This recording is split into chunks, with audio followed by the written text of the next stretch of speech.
है, घर चले जाओ वरना तुम्हें पता है ना। हाँ मान सिंह पता है, मुझे डराओ मत, पर थोड़ा सा काम बचा है, ये निपटा कर जा ही रहा हूं।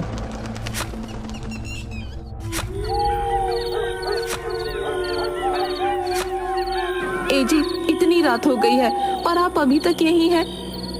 अरे तुम क्यों रात में यहाँ आ गई हो? तुम्हें पता है ना रात में छलावा घूमता है।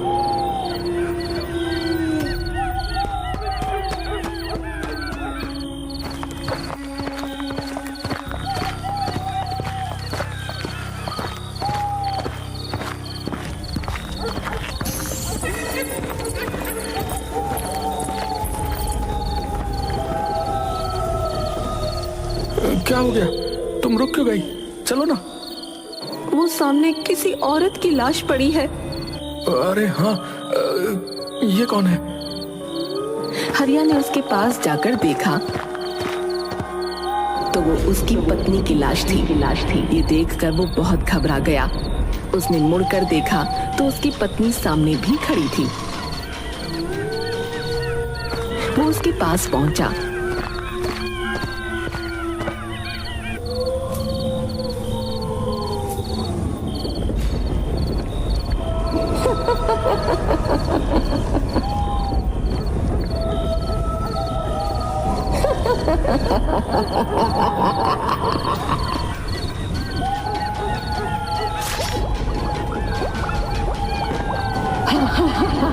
ताजा ताजा दिल, स्वादिष्ट।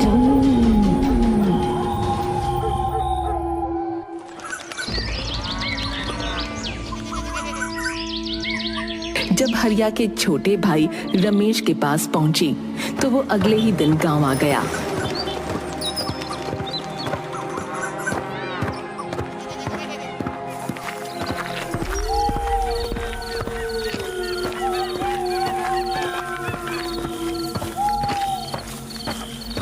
कितने बरसों बाद आज गांव आना हुआ है। यहां से जाते समय सोचा भी नहीं था कि वापसी किसी की मौत पर होगी। हे भगवान, मुझे इस बुरे समय को झेलने की शक्ति दे। रमेश काफी सालों बाद गांव आया था। वो बदले हुए गांव को देखता हुआ अपने घर की तरफ बढ़ रहा था। उसके मन में गांव में आने की खुशी भी थी और अपने भैया भाभी को खोने का दुख भी था। तभी अचानक उसे हरिया ने आवाज दी। अरे रमेश, अरे तुम आ गए। अरे कैसे हो? भैया आप? पर आप तो नहीं, मैं ठीक हूँ, पर छलावा ने तुम्हारी भाभी को मार दिया। लेकिन मान सिंह ने तो फोन पर बताया था कि तभी दूसरी तरफ से किसी की आवाज आई। उसने उस तरफ देखा तो वहाँ मान सिंह खड़ा था। उसने फिर से मुड़कर हरिया की तरफ देखा तो वो गायब हो चुका था। तुम इतनी रात में क्यों आए हो? तुम्हें पता है ना इस गांव में छलावा का प्रकोप है। ये तो शुक्र मनाओ कि मैं समय पर आ गया, वरना आज तुम्हारे साथ भी वही होता जो तुम्हारी भाभी और भैया के साथ हुआ था। चलो यहां से। मुझे लगा सचमुच मेरे भैया जिंदा हैं। उनको सामने देखकर मैं छलावा के बारे में भूल ही गया था। नहीं, वो जा चुके हैं। चलो घर, चलो जल्दी।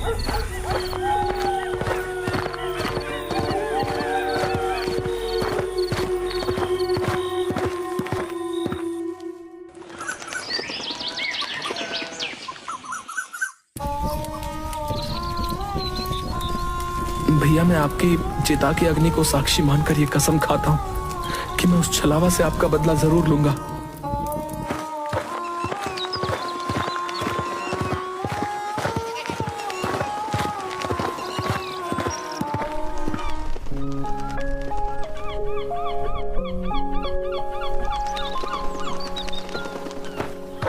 अंतिम संस्कार के बाद वो अपने बचपन के दोस्त गगन से मिलने निकल गया।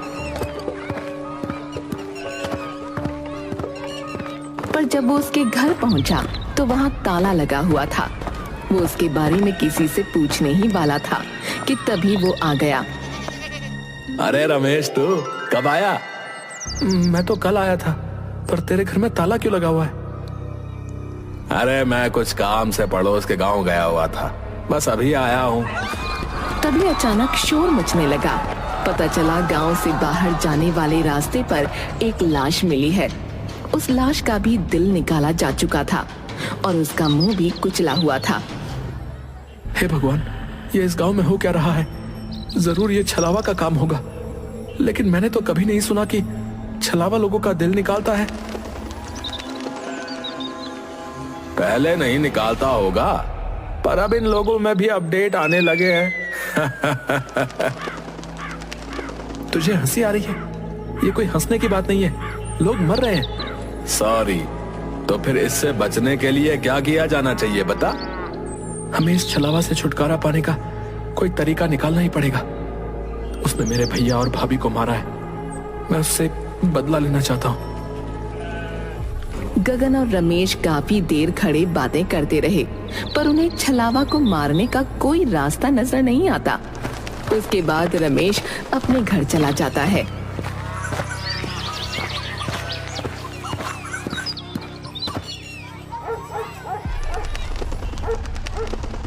मैं छलावा से बदला तो लेकर रहूंगा, कुछ भी हो जाए। रमेश छलावा को मारने के तरीके सोच रहा था। किसी ने उसका दरवाजा जोरों से खटखटाया। वो झिझक गया। कौन है? कौन है? अरे मैं हूं मान सिंह, जल्दी से दरवाजा खोलो, छलावा ने किसी को मार दिया है। आता हूं। रमेश हड़बड़ाहट में उठा और उसने जाकर दरवाजा खोला। सामने मान सिंह की लाश पड़ी थी। उसके सीने से उसका दिल निकाला जा चुका था और जमीन खून से लाल हो चुकी थी।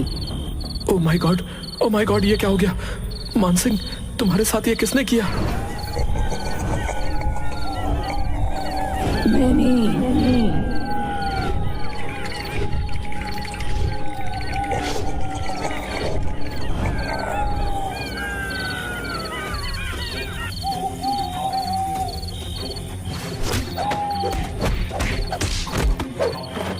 मैं तुझे छोड़ूंगा नहीं। पहले तूने मेरे भैया भाभी को मारा और अब मान सिंह को। उसका वो हमला बिल्कुल बेकार साबित हुआ, क्योंकि छलावा ने उसके दोनों हाथ पकड़कर नीचे कर दिए। रमेश को ऐसा लग रहा था मानो उसके अंदर बिल्कुल ताकत ही नहीं है। तभी छलावा मुस्कुराया और उसने अपना एक हाथ रमेश के सीने के अंदर डाल दिया। ये होते ही अचानक रमेश की आंख खुली और उसने देखा कि वो अपने बेड पर है। हे भगवान, ये सपना था? नहीं, मुझे यकीन नहीं हो रहा है। मुझे मान सिंह से मिलना पड़ेगा।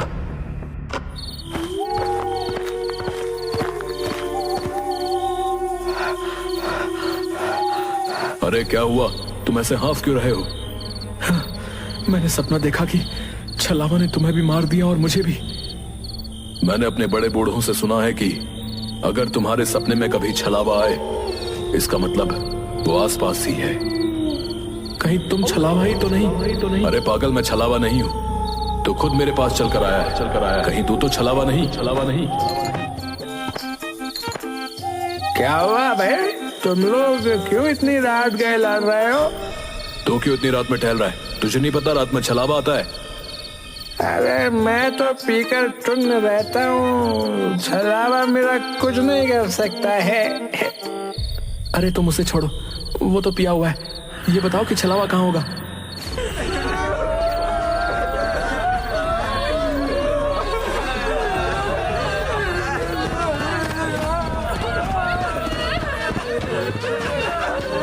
क्या हुआ सरपंच जी? अरे मेरे बेटे को छलावा ने मार डाला। हे भगवान, छलावा ने सरपंच जी के बेटे को मार डाला। सरपंच जी, अब तो आपको कुछ करना ही पड़ेगा। सरपंच जी के बेटे की मौत ने पूरे गांव को हिलाकर रख दिया था। रमेश, मान सिंह और गांव के कई लोग एक जगह इकट्ठा हुए और छलावा से छुटकारा पाने का प्लान बनाने लगे। इस छलावा को रोकना ही होगा, हमें कुछ करना पड़ेगा। लेकिन कैसे? वो तो रात में आता है और हमें अंधेरे में दिखाई भी नहीं देता। इस छलावा से छुटकारा पाने का एक ही तरीका है। अगर हम उसे दिन में पकड़ लें तो उसे मार सकते हैं, क्योंकि दिन में वो बहुत कमजोर होता है। पर वो दिन में भला कैसे मिलेगा?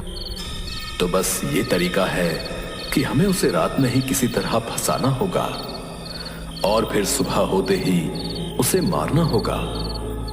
हमें ऐसा जाल बिछाना होगा जिससे वो निकल ना सके।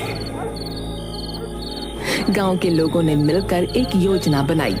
उन्होंने एक बड़ा जाल तैयार किया और तय किया कि वो छलावा को रात में ही फंसाकर सुबह मार डालेंगे।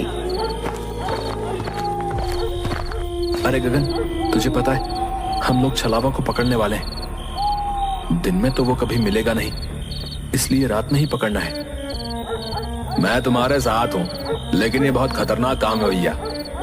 लेकिन करना तो पड़ेगा, वरना लोग ऐसे ही मरते रहेंगे। रात का अंधेरा चारों ओर फैल चुका था।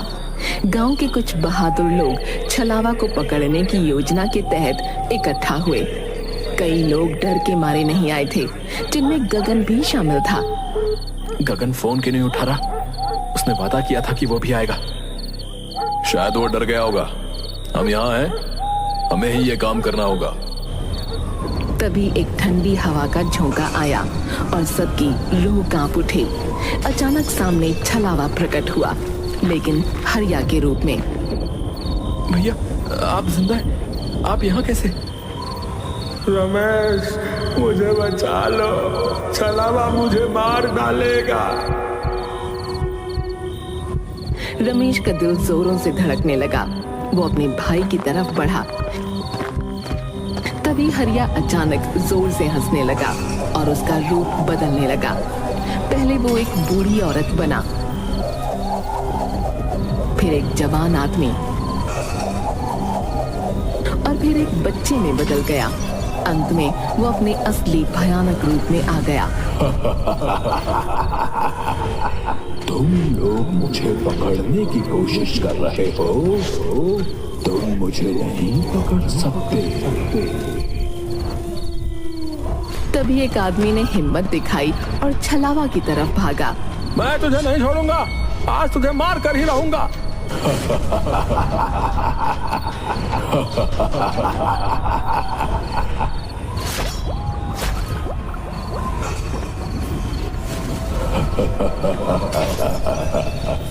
ये लो, तासा तासा दिल खाओ। वहां मौजूद सभी लोग सन्न रह गए, जबकि छलावा वहां से गायब हो चुका था। ऐसा लग रहा था मानो वो उन लोगों को यही बताने आया था कि तुम लोग मेरा कुछ नहीं बिगाड़ सकते। छलावा को ये कैसे पता चला कि हम उसे पकड़ने वाले हैं? क्या वो अंतर्यामी भी है? नहीं, छलावा अंतर्यामी नहीं होता, कुछ गड़बड़ है। ये सुनकर रमेश सोच में डूब गया कि आखिर छलावा को ये पता कैसे चला।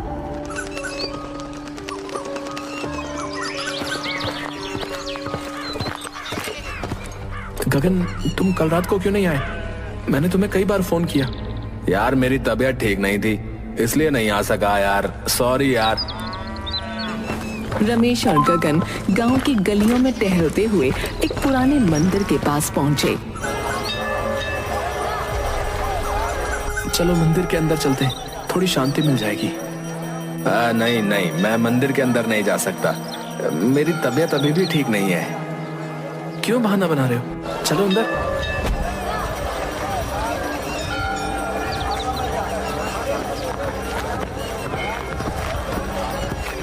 गगन, ये गलत बात है, मंदिर में तो जाना चाहिए।